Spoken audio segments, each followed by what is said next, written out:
What do you think of when you think of toxic behaviors in a relationship? Anger, lying, just straight up not communicating? These can be really problematic and often painful behaviors. If you've been on the receiving end, I want to say your pain is real. The mistrust, confusion, the emotional toll, it's real. You don't need to justify leaving a relationship that feels unsafe. And you are not obligated to understand why someone hurt you.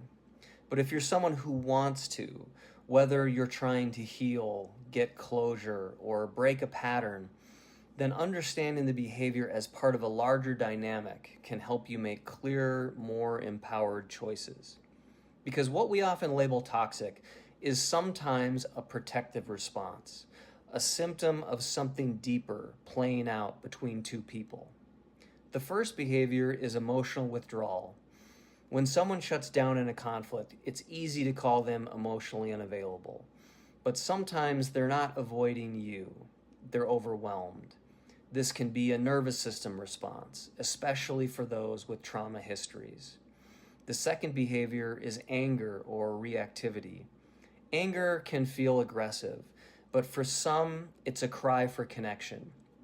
It may come from having felt unheard or powerless, not from wanting to harm. That doesn't make it okay, but it adds context. The third behavior is people pleasing or masking.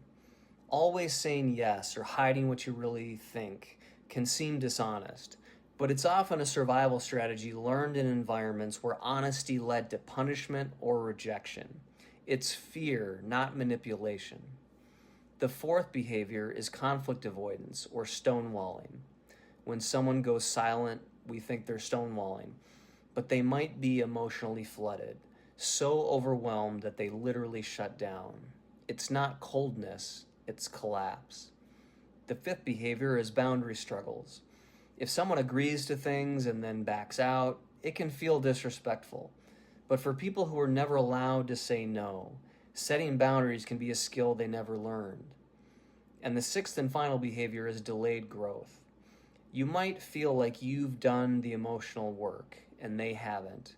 But some people enter relationships having never been in a space where it was safe to be vulnerable or name their needs. That doesn't mean they're incapable. It might just be the first time they've been asked to grow. Understanding doesn't mean excusing. It just gives you more clarity, whether that means staying, repairing, or walking away.